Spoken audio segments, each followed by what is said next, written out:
Hello students, today we are going to study absolute convergence of a series. So first we see the definition for this absolute convergence. One series summation an is said to be absolutely convergent if the series summation modulus of an is convergent. That is, for this summation an, that is terms of these series. For that terms we are considering the modulus values, and that series is convergent, then our given series is said to be absolutely convergent. So that is the basic definition of absolute convergent. Okay. So we have to consider the modulus value of given terms and verify the convergence of that series. If that one is convergence, then our given series is known as absolutely convergent. So we will consider some example for this topic. So first we are considering the series summation minus 1 the whole power n by n squared. So this is our given series. So for this series we are going to find the modulus value of our given terms. So that series is denoted as summation modulus of minus 1 the whole power n by n squared. So obviously this value is nothing but summation 1 by n squared, because this modulus and negative both become positive. Modulus of negative term is positive, so we get only this one. So this is nothing but one harmonic series with the p value equal to 2, and that 2 is greater than 1. So we know a harmonic series with p greater than 1, then that series is a convergent series. Therefore this summation 1 by n squared is a convergent series, and so summation modulus of minus 1 the whole power n by n squared is also a convergent series. So summation modulus of an is convergent. Therefore by definition this summation an is known as a absolutely convergent. So we get a summation minus 1 the whole power n by n squared is absolutely convergent. Now consider one more example. Suppose we are taking the series summation minus 1 the whole power n by n. Then considering absolute value of this series, we get a summation minus 1 the whole power n by n, which is nothing but summation 1 by n. Again this is a harmonic series with the p value is 1, and hence this series is a divergent series. We know in a harmonic series p equal to 1, then that series should be a divergent series. So summation 1 by n is divergent, and hence summation modulus of minus 1 the whole power n by n is also a divergent series. So absolute value of this series is divergent. Hence by definition this series need not be a absolutely convergent series. So we get summation minus 1 the whole power n by n is not a absolutely convergent series. So this is the these are two examples for this topic. Now we are moving to study one small theorem. The statement of that theorem is any absolutely convergent series is a convergent series. That is, if one series is absolutely convergent, then it should be a convergent series. So we have to prove this theorem now. Okay.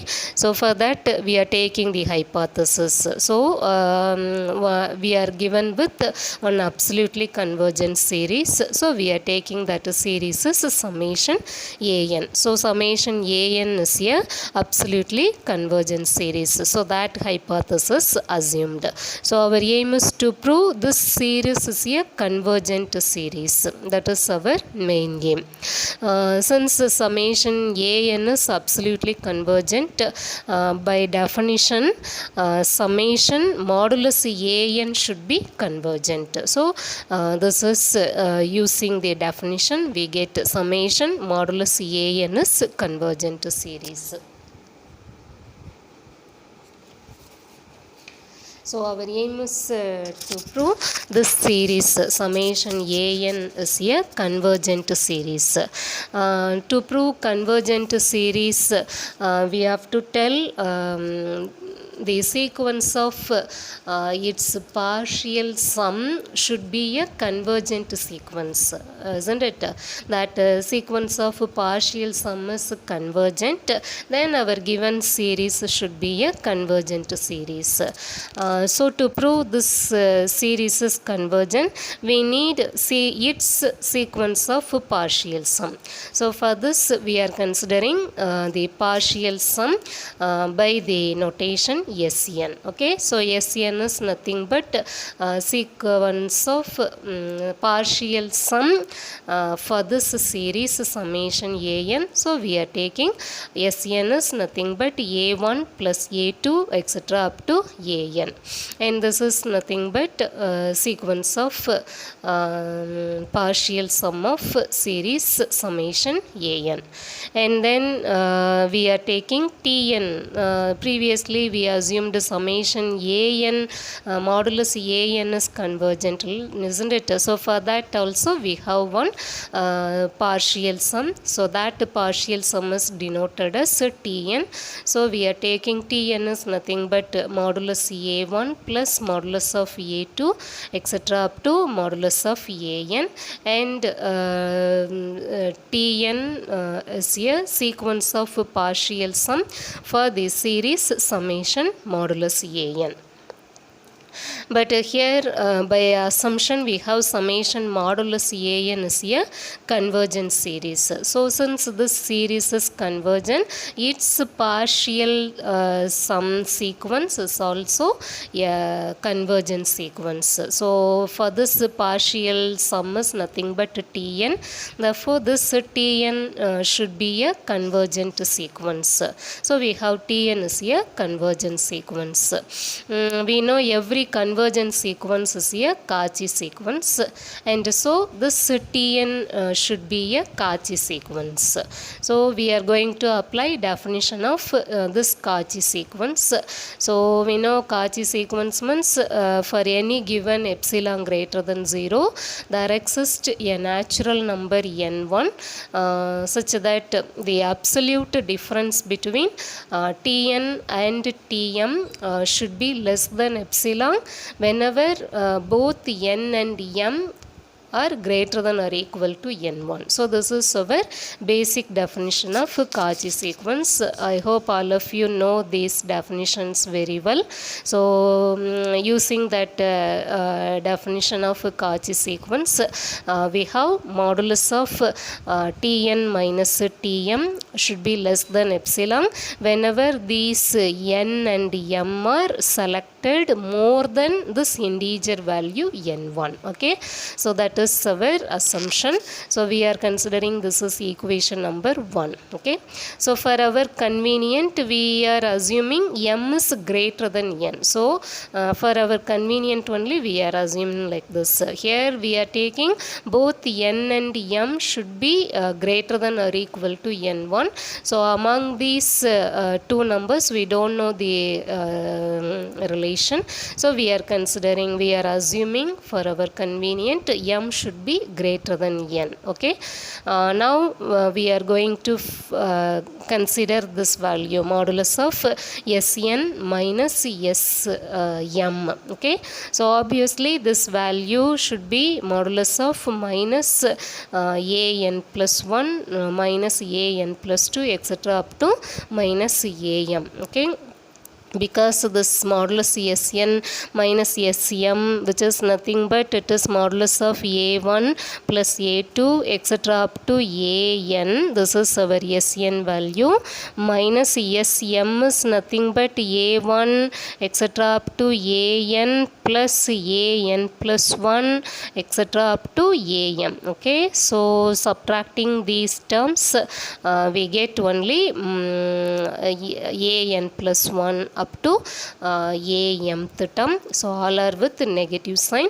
Taking this negative sign and using this modulus, you get all these values are modulus of an plus 1 plus an plus 2 etc. up to modulus am. Okay, so by triangle inequality we can write this value is less than or equal to modulus of an plus 1 plus modulus of an plus 2 etc. up to modulus of am. Okay, so we know triangle inequality is that is if x and y are any two real number, then we have modulus of x plus y should be less than or equal to mod x plus mod y. So using that triangle inequality we have this one.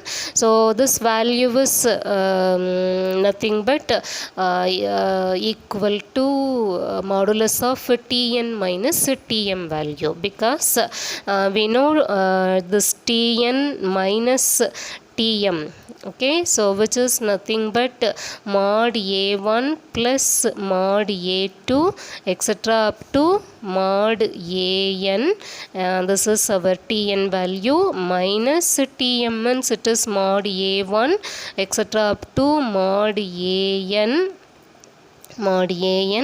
plus mod an plus 1 plus etc. up to modulus of am. Okay, so this is our tn minus tm value. So subtracting these values you get this is remaining term should be modulus of an plus 1 minus etc. up to modulus of am minus modulus am.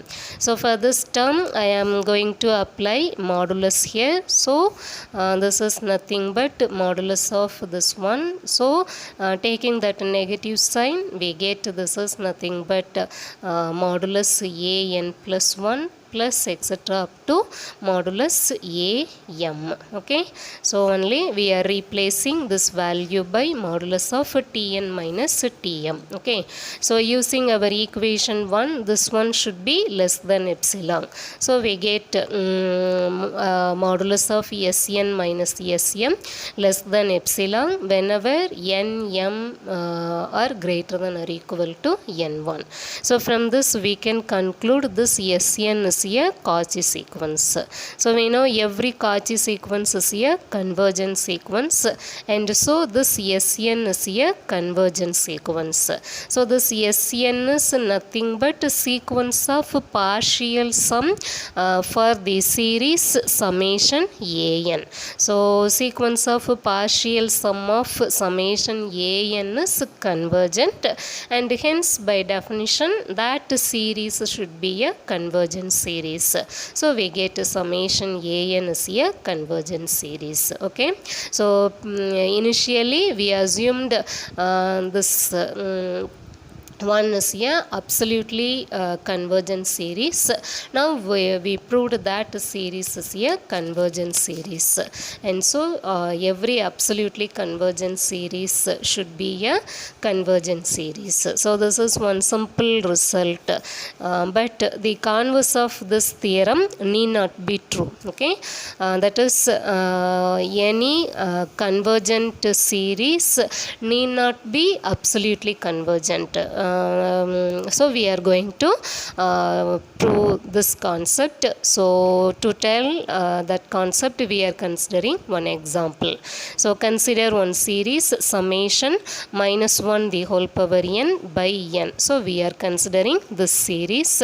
So this one is a convergent series using Leibniz's test. So I think we discussed this topic in our classroom itself.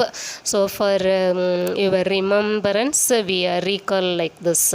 So we know Lebanon's test is nothing but one alternating series summation an, that is minus 1 the whole power n plus 1 into an is a convergent series if the following two conditions are satisfied. One is an should be a monotonic decreasing sequence, and second one is limit n tends to infinity an value equal to 0. So we studied these things in classroom itself. Now I am recalling this concept.